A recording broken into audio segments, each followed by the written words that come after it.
Pa posnemati se res ne splača, ker posnemanje vedno prinaša samo cenene ponaredke.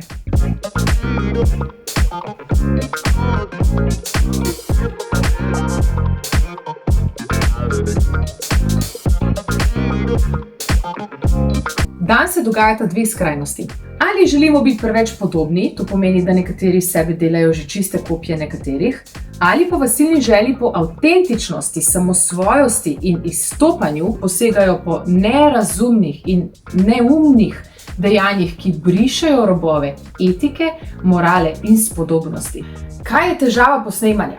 Vkolikor smo s svojim ponaredkom zadovoljni, ostanemo na tem in zamudimo kup priložnosti, kjer bi se pa lahko izrazili in blesteli samo s svojimi prednostmi in posebnostmi.